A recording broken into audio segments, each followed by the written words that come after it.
अध्याय 2 भारतीय संविधान में अधिकार। अधिकारों का महत्व। 1982 के एशियाई खेलों से पहले निर्माण कार्य के लिए सरकार ने कुछ ठेकेदारों की सेवाएं ली।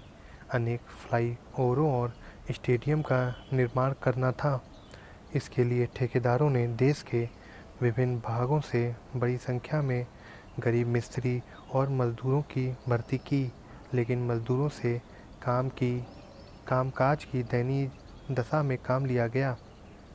उन्हें सरकार द्वारा निर्धारित न्यूनतम मजदूरी से भी कम मजदूरी दी गई। समाज वैज्ञानिकों की एक टीम ने उनकी स्थिति का अध्ययन कर सर्वोच्च न्यायालय में एक याचिका दायर की। उन्होंने दलील दी कि तय की गई न्यूनतम मजदूरी से कम मजदूरी देना बेगार या बंधुआ मजदूरी जैसा है और नागरिकों को प्राप्त शोषण के विरुद्ध मौलिक अधिकार का उल्लंघन है। न्यायालय ने इस दलील को स्वीकार किया और सरकार को निर्देश दिया कि वह इन हजारों मजदूरों को उनके काम के लिए तयशुदा मजदूरी दिलाए। मचल लालुंग को जब गिरफ्तार किया गया तब वह 23 वर्ष का था। लालुंग असम के मणिगांव जिले के चुबरी गांव का रहने वाला था। उस पर आरोप था कि उसने किसी को गंभीर चोट पहुंचाई है। मुकदमे की सुनवाई के दौरान उसे मानसिक रूप से काफ़ी अस्वस्थ पाया गया और चिकित्सा के लिए तेजपुर के लोकप्रिय गोपीनाथ बोरदोलोई अस्पताल में एक कैदी के रूप में भर्ती कराया दिया गया। वहां उसका सफलतापूर्वक इलाज किया गया। डॉक्टरों ने जेल अधिकारियों को 2 बार 1967 और 1996 चिट्ठी भेजी कि लालुंग स्वस्थ है और उस पर मुकदमा चलाया जा सकता है, लेकिन किसी ने भी उस पर ध्यान नहीं दिया। लालुंग न्यायिक हिरासत में बना रहा। मचल लालुंग को जुलाई 2005 में जेल से छोड़ा गया। उस समय वह 77 वर्ष का था। इस प्रकार वह 54 वर्ष तक हिरासत में रहा और इस दौरान उसके मुकदमे की एक बार भी सुनवाई नहीं हुई।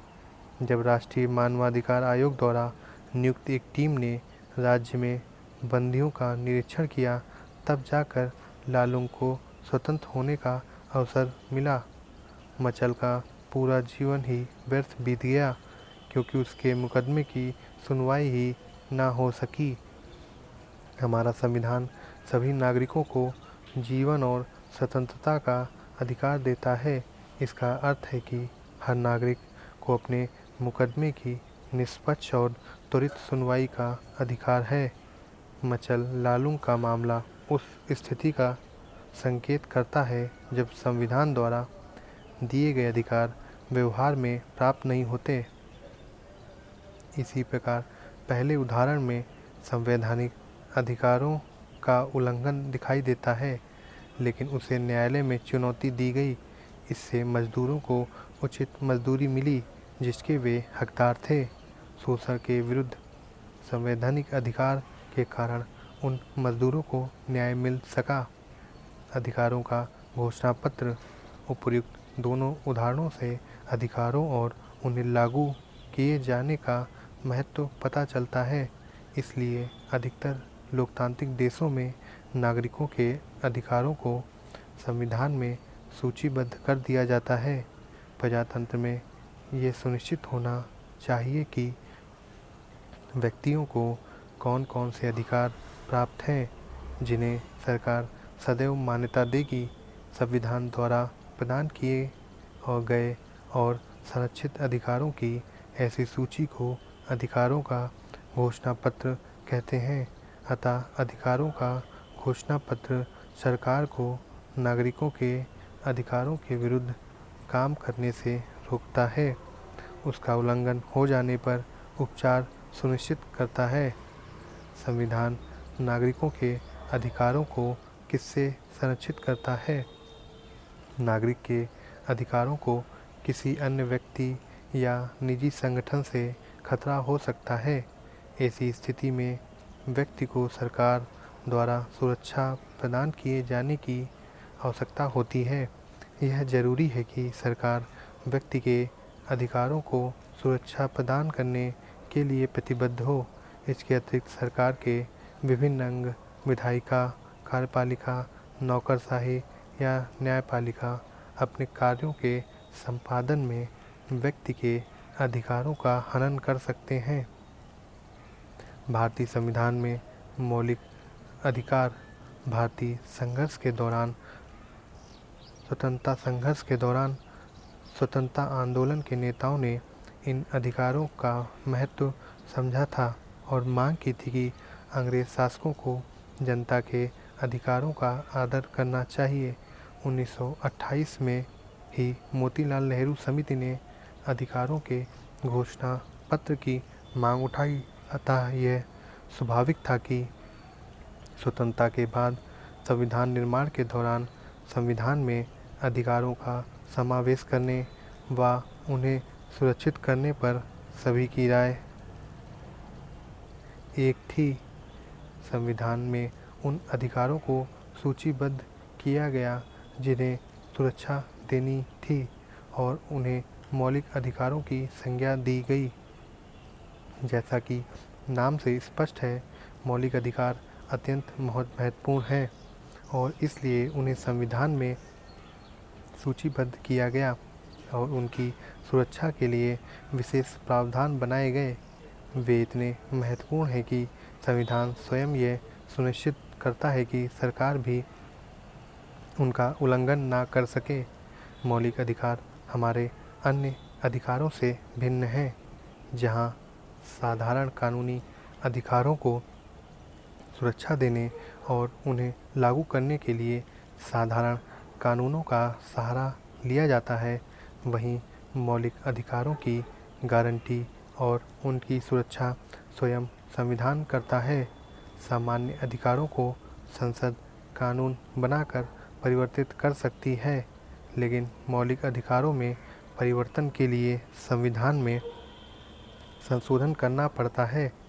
इसके अलावा सरकार का कोई भी अंग मौलिक अधिकारों के विरुद्ध कोई कार्य नहीं कर सकता।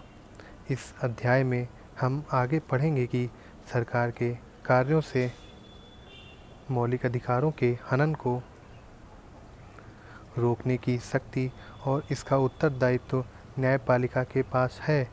विधायिका या कार्यपालिका के किसी कार्य या निर्णय से यदि मौलिक अधिकारों का हनन होता है या उन पर अनुचित प्रतिबंध लगाया जाता है तो न्यायपालिका उसे अवैध घोषित कर सकती है। लेकिन मौलिक अधिकार निरंकुश या असीमित अधिकार नहीं है। सरकार मौलिक अधिकारों के प्रयोग पर औचित्यपूर्ण प्रतिबंध लगा सकती है। क्षमता का अधिकार। निम्न दो स्थितियों पर विचार करें। यह काल्पनिक स्थितियां हैं, पर ऐसी बातें होती रहती हैं और आगे भी हो सकती हैं। क्या आपको उनमें मौलिक अधिकारों का उल्लंघन दिखाई देता है? सुदेश कुमार अपने गांव गया। उसके साथ उसका एक दोस्त भी था। गांव के एक होटल में उन्हें चाय पीने की इच्छा हुई। दुकानदार सुदेश कुमार को जानता था, पर उसके मित्र की जाति जानने के लिए उसने उसका नाम पूछा। उसके बाद दुकानदार ने सुदेश कुमार को तो एक सुंदर कप में चाय दी, लेकिन उसके दोस्त को कुल्हड़ में चाय दी क्योंकि वह दलित था। टेलीविज़न के एक चैनल में समाचार पढ़ने वाले कुल सदस्यों में से केवल 4 को यह आदेश दिया गया कि वे समाचार ना पढ़ें। वे सभी महिलाएं थीं।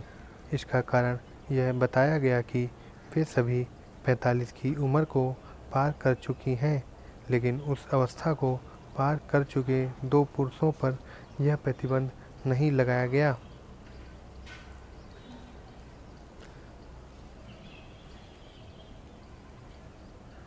भारत का संविधान भाग 3 मौलिक अधिकार। समता का अधिकार। कानून के समक्ष समानता। कानून के समक्ष समान संरक्षण। धर्म, मूल वंश, जाति, लिंग या जन्म स्थान के आधार पर भेदभाव का निषेध।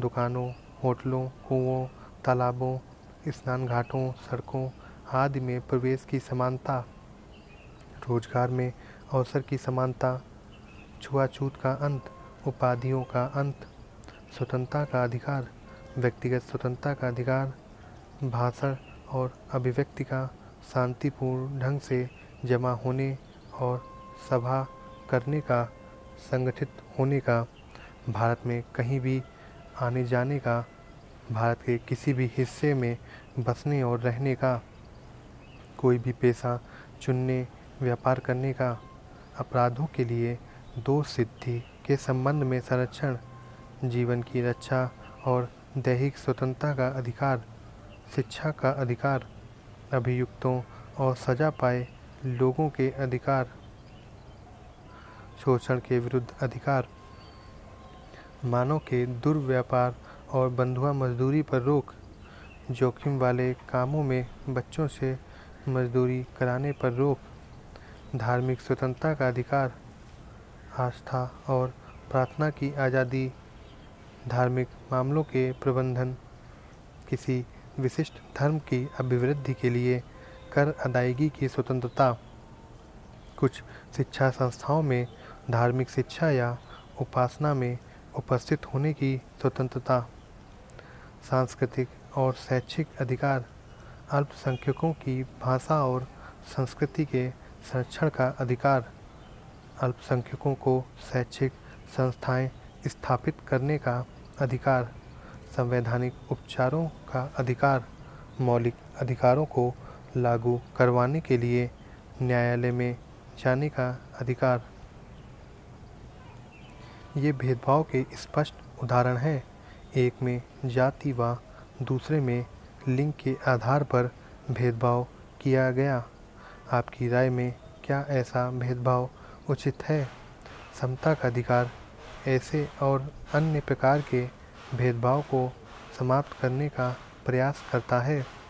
यह सार्वजनिक स्थलों जैसे दुकान, होटल, मनोरंजन स्थल, कुआं, स्नान घाट और पूजा स्थलों में समानता के आधार पर प्रवेश देता है। केवल धर्म, मूल वंश, जाति, लिंग, जन्म स्थान या इनमें से किसी के आधार पर प्रवेश में कोई भेदभाव नहीं हो सकता। ये उपर्युक्त आधारों पर लोक सेवाओं में भी कोई भेदभाव वर्जित करता है। यह अधिकार बहुत महत्वपूर्ण है क्योंकि पहले हमारे समाज में समानता के आधार पर प्रवेश नहीं दिया जाता था। छुआछूत की प्रथा असमानता का सबसे भद्दा रूप है। समता के अधिकार के द्वारा इसे समाप्त कर दिया गया। उसी अधिकार के अंतर्गत यह भी व्यवस्था की गई कि केवल उन लोगों को छोड़कर जिन्होंने सेना या शिक्षा के क्षेत्र में गौरवपूर्ण उपलब्धि प्राप्त की है, राज्य किसी भी व्यक्ति को कोई उपाधि प्रदान नहीं करेगा। इस प्रकार समता का अधिकार भारत को एक सच्चे लोकतंत्र के रूप में स्थापित करने का प्रयास करता है, जिसमें सभी नागरिकों को समान प्रतिष्ठा व गरिमा प्राप्त हो सके। क्या आपने संविधान की प्रस्तावना पढ़ी है? यह समानता को कैसे परिभाषित करती है? आप पाएंगे कि प्रस्तावना में समानता के बारे में दो बातों का उल्लेख है, प्रतिष्ठा की समानता और अवसर की समानता। अनुच्छेद 16(4) इस अनुच्छेद की कोई बात राज्य को पिछड़े हुए नागरिकों के किसी वर्ग के पक्ष में जिनका प्रतिनिधित्व राज्य की राय में राज्य के अधीन सेवाओं में पर्याप्त नहीं है, नियुक्तियों या पदों के आरक्षण का प्रावधान करने से नहीं रोकेगी। अवसर की समानता का अर्थ है कि समाज के सभी वर्गों को समान अवसर मिले, लेकिन जब समाज में अनेक सामाजिक विषमताएं व्याप्त हों तो वहाँ और समान अवसरों का क्या मतलब हो सकता है? संविधान स्पष्ट करता है कि सरकार बच्चों, महिलाओं तथा सामाजिक, शैक्षणिक रूप से पिछड़े वर्गों की बेहतरी के लिए विशेष योजनाएं व निर्णय लागू कर सकती है। अपने नौकरियों और स्कूलों में प्रवेश के लिए आरक्षण के बारे में अवश्य सुना होगा। आपको संभवतया आश्चर्य भी हुआ होगा कि समानता के सिद्धांत का पालन करने के बावजूद यहाँ आरक्षण क्यों है। वास्तव में संविधान का अनुच्छेद 16(4) साफ साफ कहता है, आरक्षण जैसी नीति को समानता के अधिकार के उल्लंघन के रूप में नहीं देखा जा सकता। यदि आप संविधान की भावना देखें तो आप पाएंगे कि अवसर की समानता के अधिकार को पूरा करने के लिए यह जरूरी है। अनुच्छेद 21 जीवन और दैहिक स्वतंत्रता का संरक्षण किसी व्यक्ति को और उसके प्राण या दैहिक स्वतंत्रता से विधि द्वारा स्थापित प्रक्रिया के अनुसार ही वंचित किया जाएगा, अन्यथा नहीं। स्वतंत्रता का अधिकार किसी भी लोकतंत्र में समता और स्वतंत्रता सबसे महत्वपूर्ण अधिकार है। इनमें से एक के बिना दूसरे की कल्पना नहीं की जा सकती। स्वतंत्रता का अर्थ है चिंतन, अभिव्यक्ति और कार्य करने की स्वतंत्रता, लेकिन स्वतंत्रता का यह अर्थ नहीं है कि हम जैसा चाहें वैसा करने लगें। यदि ऐसा करने की इजाज़त दे दी जाए तो बहुत सारे लोग अपनी स्वतंत्रता का आनंद उठाने में वंचित हो जाएंगे। आप स्वतंत्रता को इस प्रकार परिभाषित किया जाता है कि बिना किसी अन्य की स्वतंत्रता को नुकसान पहुंचाए और बिना कानून व्यवस्था को ठेस पहुंचाए प्रत्येक व्यक्ति अपनी अपनी स्वतंत्रता का आनंद ले सके। जीवन और व्यक्तिगत स्वतंत्रता का अधिकार। स्वतंत्रता के सबसे महत्वपूर्ण अधिकारों में जीवन और व्यक्तिगत स्वतंत्रता का अधिकार है। किसी भी नागरिक को कानून द्वारा निर्धारित प्रक्रिया का पालन किए बिना उसके जीवन और व्यक्तिगत स्वतंत्रता से वंचित नहीं किया जा सकता। इसका अर्थ यह है कि किसी भी व्यक्ति को बिना कारण बताए गिरफ्तार नहीं किया जा सकता। गिरफ्तार किए जाने पर उस व्यक्ति को अपने पसंदीदा वकील के माध्यम से अपना बचाव करने का अधिकार है। इसके अलावा पुलिस के लिए यह आवश्यक है कि वह अभियुक्त को 24 घंटे के अंदर निकटतम न्यायाधीश के सामने पेश करे। न्यायाधीश ही इस बात का निर्णय करेगा कि गिरफ्तारी उचित है या नहीं। इस अधिकार द्वारा किसी व्यक्ति के जीवन को मनमाने ढंग से समाप्त करने के विरुद्ध ही गारंटी नहीं मिलती, बल्कि इसका दायरा और भी व्यापक है। सर्वोच्च न्यायालय के पिछले अनेक निर्णयों द्वारा इस अधिकार का दायरा बढ़ा है।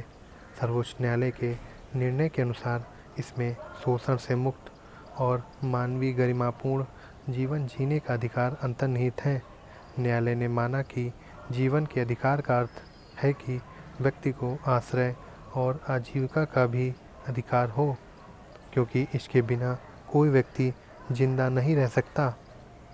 निवारक नज़रबंदी। सामान्यतः किसी व्यक्ति को तब गिरफ्तार करते हैं जब उसने अपराध किया हो, पर इसके अपवाद भी हैं।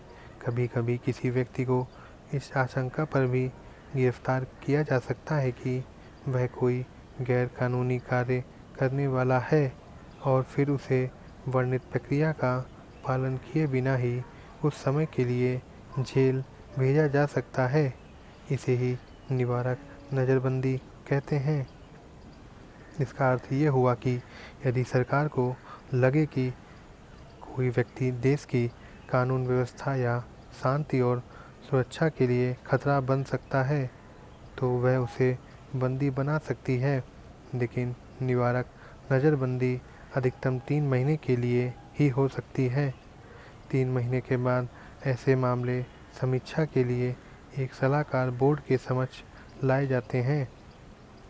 प्रत्यक्ष रूप से नज़रबंदी सरकार के हाथ में असामाजिक तत्वों और राष्ट्रविद्रोही तत्वों से निपटने का एक हथियार है, लेकिन सरकार ने प्रायः इसका दुरुपयोग किया है।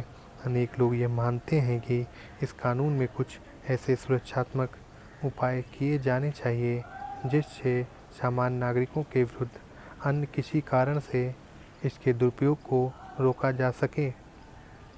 वास्तव में जीवन और व्यक्तिगत स्वतंत्रता के अधिकारों तथा निवारक नज़रबंदी के प्रावधानों में परस्पर विरोधाभास है। अन्य स्वतंत्रताएं आप देख सकते हैं कि स्वतंत्रता के अधिकार के अंतर्गत कुछ और अधिकार भी हैं, पर इनमें से कोई भी अधिकार निरंकुश नहीं है। इनमें से प्रत्येक के प्रयोग पर सरकार कुछ प्रतिबंध लगा सकती है।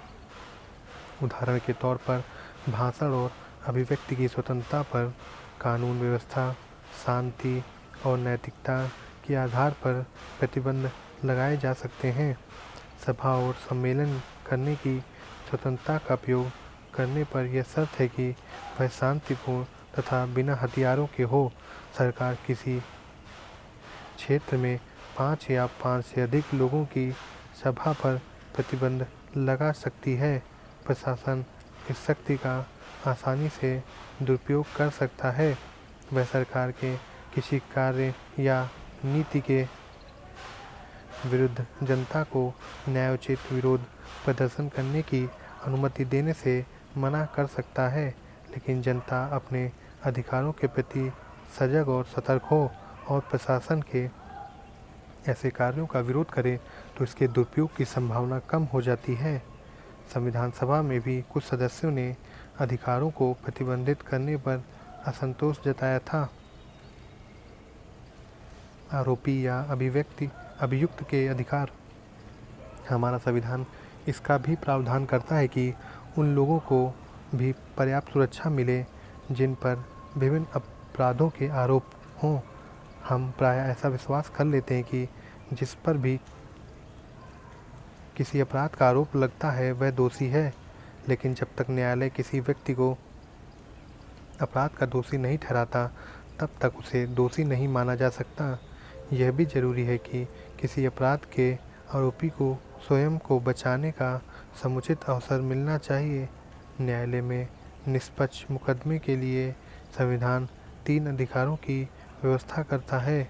किसी भी व्यक्ति को एक ही अपराध के लिए एक बार से ज़्यादा सज़ा नहीं मिलेगी। कोई भी कानून किसी भी कार्य को पिछली तारीख से अपराध घोषित नहीं कर सकेगा और किसी भी व्यक्ति को स्वयं अपने विरुद्ध साक्ष्य देने के लिए नहीं कहा जा सकेगा।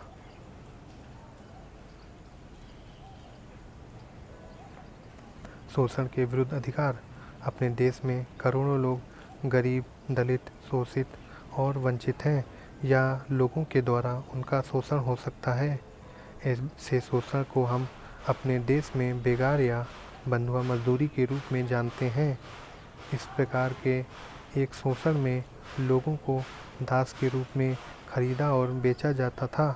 इन दोनों प्रकार के शोषणों पर संविधान प्रतिबंध लगाता है। पुराने समय में जमींदारों, सूदखोरों और अन्य धनी लोग बंधुआ मजदूरी करवाते थे।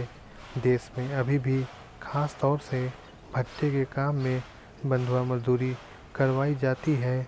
अब इसे अपराध घोषित कर दिया गया है और वह कानून द्वारा दंडनीय है। संविधान के अनुसार 14 वर्ष से कम आयु के बच्चों को किसी कारखाने, खदान या अन्य किसी खतरनाक काम में नियोजित नहीं किया जाएगा। इस प्रकार बाल श्रम को अवैध बनाकर और शिक्षा को बच्चों का मौलिक अधिकार बनाकर शोषण के विरुद्ध संवैधानिक अधिकार को और अर्थपूर्ण बनाया गया है। धार्मिक स्वतंत्रता का अधिकार। अपने संविधान के अनुसार प्रत्येक व्यक्ति को अपनी पसंद के धर्म का पालन करने का अधिकार है। इस स्वतंत्रता को लोकतंत्र का प्रतीक माना जाता है। इतिहास गवाह है कि दुनिया के अनेक देशों के शासकों और राजाओं ने अपने अपने देश की जनता को धर्म की स्वतंत्रता का अधिकार नहीं दिया। शासकों से अलग धर्म को मानने वाले लोगों को या तो मार डाला गया या विवश किया गया कि वे शासकों द्वारा मान्य धर्म को स्वीकार कर ले। अतः लोकतंत्र में अपनी इच्छा के अनुसार धर्म पालन करने की स्वतंत्रता को हमेशा एक बुनियादी सिद्धांत के रूप में स्वीकार किया गया है। आस्था और प्रार्थना की स्वतंत्रता। भारत में प्रत्येक व्यक्ति को अपना धर्म चुनने और उसका पालन करने का अधिकार है। धार्मिक स्वतंत्रता में अंतःकरण की स्वतंत्रता भी समाहित है। इसका अर्थ है कि कोई व्यक्ति किसी भी धर्म को चुन सकता है या यह निर्णय भी ले सकता है कि वह किसी भी धर्म का पालन नहीं करेगा। धार्मिक स्वतंत्रता का यह भी अर्थ है कि सभी व्यक्तियों को अपने धर्म को अबाध रूप से मानने, उनके अनुसार आचरण करने और प्रचार करने का समान हक होगा। लेकिन धार्मिक स्वतंत्रता पर कुछ प्रतिबंध भी है। लोक व्यवस्था, नैतिकता और स्वास्थ्य के आधार पर सरकार धार्मिक स्वतंत्रता पर प्रतिबंध लगा सकती है। धार्मिक स्वतंत्रता का अधिकार असीमित नहीं है। कुछ सामाजिक बुराइयों को दूर करने के लिए सरकार धार्मिक मामलों में हस्तक्षेप कर सकती है।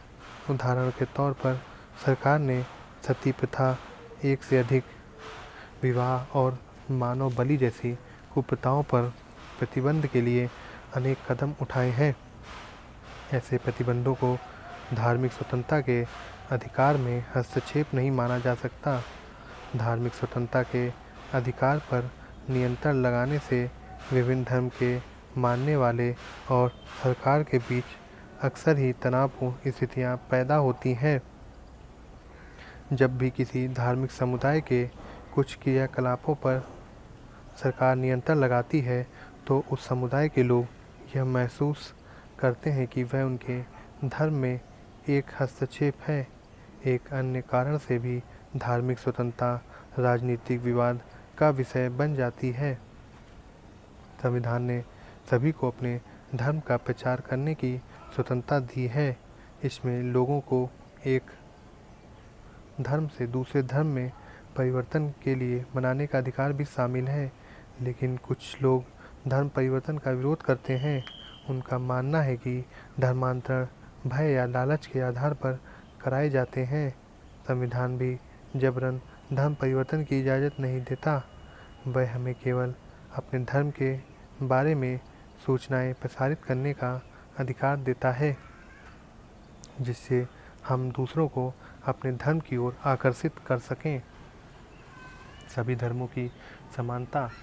विभिन्न धर्मावलंबियों को देश होने के कारण ये जरूरी है कि सरकार विभिन्न धर्मों के साथ समानता का बर्ताव करे। इसका अर्थ यह भी है कि सरकार किसी विशेष धर्म का पक्ष नहीं लेगी। भारत का कोई राजकीय धर्म नहीं है। भारत के राष्ट्रपति, प्रधानमंत्री, न्यायाधीश या अन्य किसी सार्वजनिक पद पर कार्य करने के लिए हमें किसी धर्म विशेष का सदस्य होना जरूरी नहीं है। समानता के अधिकार के अंतर्गत भी हमने देखा कि सभी नागरिकों को इस बात की गारंटी दी गई है कि सरकारी नौकरियों में नियुक्ति के संबंध में सरकार धर्म के आधार पर भेदभाव नहीं करेगी। राज्य द्वारा संचालित शैक्षणिक संस्थाओं में ना तो किसी धर्म का प्रचार किया जाएगा, ना ही कोई धार्मिक शिक्षा दी जाएगी और ना ही उनमें प्रवेश के लिए किसी धर्म को वरीयता दी जाएगी। इन प्रावधानों से धर्मनिरपेक्षता का जीवन और बल मिलता है। सांस्कृतिक और शैक्षिक अधिकार। जब हम भारतीय समाज की बात करते हैं तो हमारे मन में विविधता की छवि उभरती है। भारतीय समाज कोई समरूप समाज नहीं है, वरन उसमें काफ़ी विविधता है। ऐसी विविधता भरे समाज में कुछ समुदाय छोटे और कुछ बड़े हैं। क्या ऐसी स्थिति में अल्पसंख्यक समुदाय को बहुसंख्यक समुदाय की संस्कृति स्वीकार करनी पड़ेगी? हमारा संविधान मानता है कि विविधता हमारे समाज की मजबूती है। अतः अल्पसंख्यकों का अपनी संस्कृति को बनाए रखने का अधिकार भी एक मौलिक अधिकार है। किसी समुदाय को केवल धर्म के आधार पर नहीं बल्कि भाषा और संस्कृति के आधार पर भी अल्पसंख्यक माना जाता है।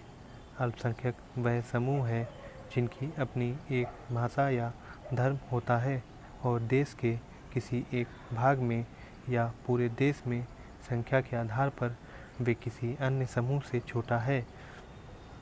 ऐसे अल्पसंख्यक समूहों को अपनी भाषा, लिपि और संस्कृति को सुरक्षित रखने और उसे विकसित करने का अधिकार है। भाषाई या धार्मिक अल्पसंख्यक अपने शिक्षा संस्थान खोल सकते हैं। ऐसा करके वे अपनी संस्कृति को सुरक्षित और विकसित कर सकते हैं। शिक्षा संस्थाओं को वित्तीय अनुदान देने के मामले में सरकार इस आधार पर भेदभाव नहीं करेगी कि उस शिक्षण संस्थान का प्रबंध किसी अल्पसंख्यक समुदाय के हाथ में है। संवैधानिक उपचारों का अधिकार। इस बात से हर कोई सहमत होगा कि हमारे संविधान में मौलिक अधिकारों की सूची बड़ी आकर्षक है, लेकिन अधिकारों की विस्तृत सूची देना ही काफ़ी नहीं है। कोई ऐसा तरीका होना चाहिए जिससे उन्हें व्यवहार में लाया जा सके और उल्लंघन होने पर अधिकारों की रक्षा की जा सके।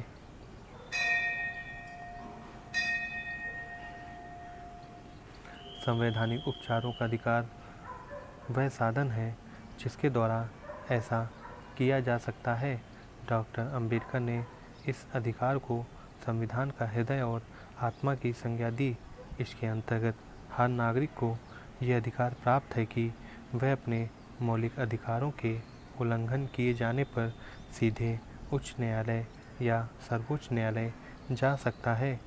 सर्वोच्च न्यायालय या उच्च न्यायालय मौलिक अधिकारों को लागू करने के लिए सरकार को आदेश और निर्देश दे सकते हैं। न्यायालय कई प्रकार के विशेष आदेश जारी करते हैं, जिन्हें प्रादेश या रिट कहते हैं। बंदी प्रत्यक्षीकरण। बंदी प्रत्यक्षीकरण के द्वारा न्यायालय किसी गिरफ्तार व्यक्ति को न्यायालय के सामने प्रस्तुत करने का आदेश देता है।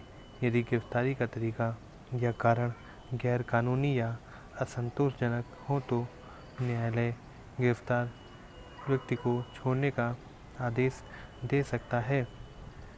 परमादेश यह आदेश तब जारी किया जाता है जब न्यायालय को लगता है कि कोई सार्वजनिक पदाधिकारी अपने कानूनी और संवैधानिक दायित्वों का पालन नहीं कर रहा है। इससे किसी व्यक्ति का मौलिक अधिकार प्रभावित हो रहा है। निषेध आदेश। जब कोई निचली अदालत अपने अधिकार क्षेत्र का अतिक्रमण करके किसी मुकदमे की सुनवाई करती है तो ऊपर की अदालतें, उच्च न्यायालय या सर्वोच्च न्यायालय उसे ऐसा करने से रोकने के लिए निषेध आदेश जारी करती हैं। अधिकार परीक्षा। जब न्यायालय को लगता है कि कोई व्यक्ति ऐसे पद पर नियुक्त हो गया है जिस पर उसका कोई कानूनी हक नहीं है, तब न्यायालय अधिकार परीक्षा आदेश के द्वारा उसे उस पद पर कार्य करने से रोक देता है। उत्प्रेषण रिट। जब कोई निचली अदालत या सरकारी अधिकारी बिना अधिकार के कोई कार्य करता है तो न्यायालय उसके समक्ष विचाराधीन मामलों को उससे लेकर उत्प्रेषण द्वारा उसे ऊपर की अदालत या अधिकारी को हस्तांतरित कर देता है। बाद में इन अधिकारों की रक्षा के लिए न्यायपालिका के अलावा कुछ और संरचनाओं का भी निर्माण किया गया। आपने राष्ट्रीय अल्पसंख्यक आयोग, राष्ट्रीय महिला आयोग, राष्ट्रीय अनुसूचित जाति आयोग आदि के बारे में सुना होगा। ये संस्थाएं क्रमशः अल्पसंख्यकों, महिलाओं और दलितों के अधिकारों की रक्षा करती हैं। इसके अतिरिक्त मौलिक अधिकारों और अन्य अधिकारों की रक्षा करने के लिए कानून द्वारा राष्ट्रीय आयोग का भी गठन किया गया है।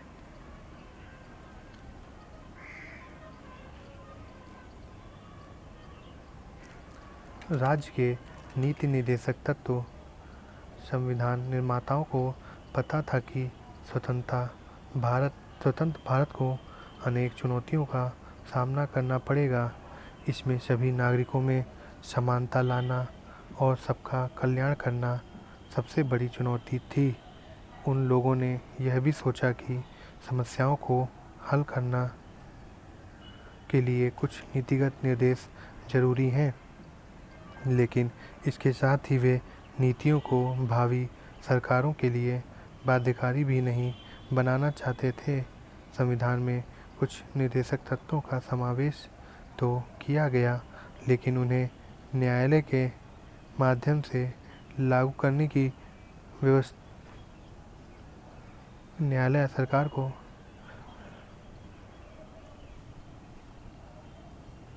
इस संविधान में कुछ निर्देशक तत्वों का समावेश तो किया गया, लेकिन उन्हें न्यायालय के माध्यम से लागू करने की व्यवस्था नहीं की गई।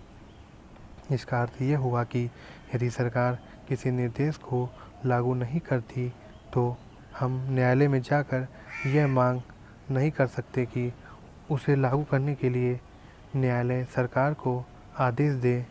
इसलिए कहा जाता है कि नीति निर्देशक तत्व वाद योग्य नहीं है। इसका अर्थ यह है कि यह संविधान का एक हिस्सा है जिसे न्यायपालिका द्वारा लागू नहीं कराया जा सकता।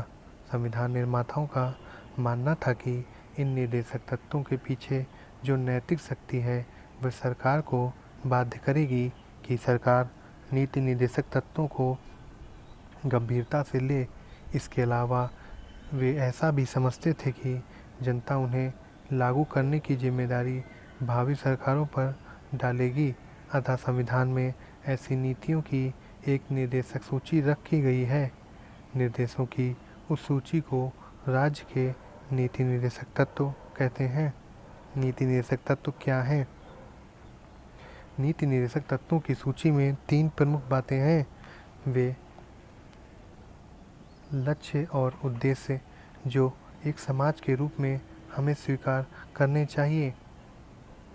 वे अधिकार जो नागरिकों को मौलिक अधिकारों के अलावा मिलने चाहिए, और वे नीतियाँ जिन्हें सरकार को स्वीकार करना चाहिए। नीति निर्देशक तत्वों को देखने से आपको संविधान निर्माताओं की भारत की कल्पना का आभास होगा। समय समय पर सरकार ने कुछ नीति निर्देशक तत्वों को लागू करने का प्रयास किया। अनेक जमींदारी उन्मूलन कानून, बैंकों का राष्ट्रीयकरण, कई फैक्ट्री अधिनियम और न्यूनतम मजदूरी निर्धारण, कुटीर और लघु उद्योगों को प्रोत्साहन तथा अनुसूचित जाति और अनुसूचित जनजातियों के उन्नयन के लिए आरक्षण आदि इन प्रयासों को दर्शाते हैं। नीति निर्देशक तत्वों को लागू करने के प्रयास में शिक्षा का अधिकार, पूरे देश में पंचायती राज व्यवस्था लागू करना, रोजगार गारंटी योजना के अंतर्गत काम का सीमित अधिकार, स्कूली बच्चों के लिए दोपहर के भोजन की योजना आदि सम्मिलित है। नागरिकों के मौलिक कर्तव्य। वर्ष 1976 में संविधान का 42वां संशोधन किया गया। अन्य प्रावधानों के अलावा इस संशोधन से संविधान में नागरिकों के मौलिक कर्तव्यों की एक सूची का समावेश किया गया, जिसमें कुल 10 कर्तव्यों का उल्लेख किया गया, लेकिन इन्हें लागू करने के संबंध में संविधान मौन है। नागरिक के रूप में हमें अपने संविधान का पालन करना चाहिए, देश की रक्षा करनी चाहिए, सभी नागरिकों में भाईचारा बढ़ाने का प्रयत्न करना चाहिए तथा पर्यावरण की रक्षा करनी चाहिए। परंतु यह ध्यान देने की बात है कि संविधान मौलिक कर्तव्यों के अनुपालन के आधार पर या उनकी शर्त पर हमें मौलिक अधिकार नहीं देता। इस दृष्टि से संविधान में मौलिक कर्तव्यों के समावेश से हमारे मौलिक अधिकारों पर कोई प्रतिकूल असर नहीं पड़ा।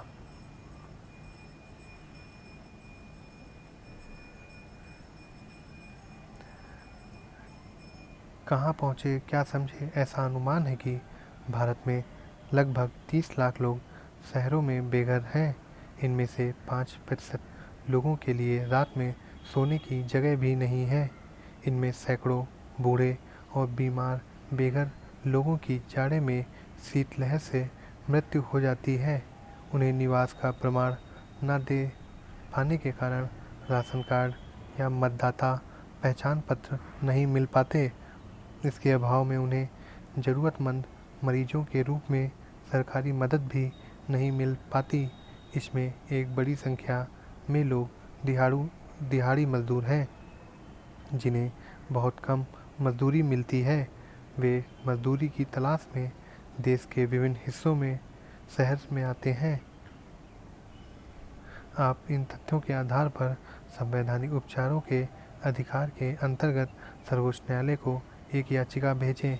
आपकी याचिका में निम्न 2 बातों का उल्लेख होना चाहिए। इस बेघर लोगों के कौन से मौलिक अधिकारों का उल्लंघन हो रहा है। आप सर्वोच्च न्यायालय से किस प्रकार का आदेश देने की प्रार्थना करेंगे। नीति निर्देशक तत्वों और मौलिक अधिकारों में संबंध। मौलिक अधिकारों और नीति निर्देशक तत्वों को एक दूसरे के पूरक के रूप में देखा जा सकता है। जहां मौलिक अधिकार सरकार के कुछ कार्यों पर प्रतिबंध लगाते हैं, वहीं नीति निर्देशक तत्व उसे कुछ कार्यों को करने की प्रेरणा देते हैं। मौलिक अधिकार खास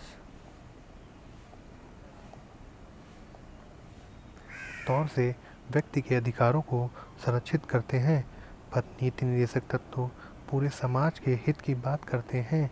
लेकिन कभी कभी जब सरकार नीति निर्देशक तत्वों को लागू करने का प्रयास करती है, तो वे नागरिकों के मौलिक अधिकारों से टकरा सकते हैं। ये समस्या तब पैदा हुई जब सरकार ने जमींदारी उन्मूलन कानून बनाने का फैसला किया। इसका विरोध इस आधार पर किया गया कि उससे संपत्ति के मौलिक अधिकारों का हनन होता है। लेकिन यह सोचकर कि सामाजिक आवश्यकताएं व्यक्तिगत हित से ऊपर हैं, सरकार ने नीति निर्देशक तत्वों को लागू करने के लिए संविधान का संशोधन किया। इससे एक लंबी कानूनी लड़ाई शुरू हुई। कार्यपालिका और न्यायपालिका ने इस पर परस्पर विरोधी दृष्टिकोण अपनाया। सरकार की मान्यता थी कि नीति निर्देशक तत्वों को लागू करने के लिए मौलिक अधिकारों पर प्रतिबंध लगाए जा सकते हैं। इसके पीछे ये धारणा थी कि लोक कल्याण के मार्ग में अधिकार बाधक हैं। दूसरी ओर न्यायालय की यह मान्यता थी कि मौलिक अधिकार इतने महत्वपूर्ण और पावन हैं कि नीति निर्देशक तत्वों को लागू करने के लिए भी उन्हें प्रतिबंधित नहीं किया जा सकता। संपत्ति का अधिकार। मौलिक अधिकारों और नीति निर्देशक तत्वों के मध्य संबंधों पर उठे विवाद के पीछे एक महत्वपूर्ण कारण था। मूल संविधान में संपत्ति अर्जन, स्वामित्व और संरक्षण का मौलिक अधिकार दिया गया था, लेकिन संविधान में स्पष्ट कहा गया था कि सरकार लोक कल्याण के लिए संपत्ति का अधिग्रहण कर सकती है।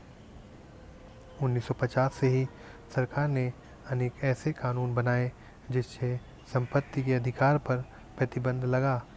मौलिक अधिकारों और नीति निर्देशक तत्वों के मध्य विवाद के केंद्र में यही अधिकार था। आखिर 1973 में सर्वोच्च न्यायालय ने अपने निर्णय में संपत्ति के अधिकार को संविधान के मूल ढांचे का तत्व नहीं माना और कहा कि संसद को संविधान का संशोधन करके इसे प्रतिबंधित करने का अधिकार है। 1978 में जनता पार्टी की सरकार ने 44वें संविधान संशोधन के द्वारा संपत्ति के अधिकार को मौलिक अधिकारों की सूची से निकाल दिया। संविधान के अनुच्छेद 300 का के अंतर्गत उसे एक सामान्य कानूनी अधिकार बना दिया। आपकी राय में संपत्ति के अधिकार को मौलिक अधिकार से कानूनी अधिकार बनाने से क्या फ़र्क पड़ता है। इसने एक और जटिल वाद विवाद को जन्म दिया। वह संविधान के संशोधन से संबंधित था। सरकार का मत था कि संसद संविधान के किसी भी अंश या प्रावधान में संशोधन कर सकती है। न्यायपालिका का कहना था कि संसद कोई ऐसा संशोधन नहीं कर सकती जो मौलिक अधिकारों का उल्लंघन करता हो। यह विवाद सर्वोच्च न्यायालय द्वारा केशवानंद भारती मुकदमे में दिए गए एक महत्वपूर्ण निर्णय से समाप्त हुआ। इसमें निर्णय देते हुए न्यायालय ने कहा कि संविधान की कुछ मूल ढांचागत विशेषताएं हैं और संसद उनमें कोई परिवर्तन नहीं कर सकती। इसे हम 90 अध्याय संविधान एक जीवन दस्तावेज में विस्तार से पढ़ेंगे।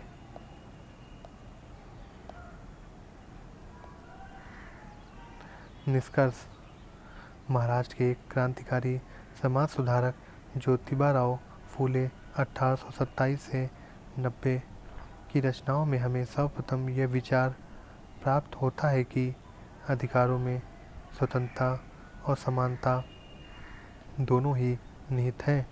राष्ट्रीय आंदोलन के दौरान यह विचार और स्पष्ट हुआ तथा इस संवैधानिक अधिकारों के रूप में प्रस्तुत किया जाने लगा। हमारे संविधान में इस लंबी परंपरा को मौलिक अधिकारों की सूची के रूप में देखा जा सकता है। 1950 से न्यायपालिका ने अधिकारों के महत्वपूर्ण संरक्षण की भूमिका निभाई है। न्यायिक व्याख्याओं ने अनेक अधिकारों का क्षेत्र विस्तृत कर दिया है। हमारी सरकार और प्रशासन इसी परिप्रेक्ष्य में काम करते हैं। अधिकार सरकार के कार्यों की सीमा तय करते हैं और देश में लोकतांत्रिक शासन सुनिश्चित करते हैं।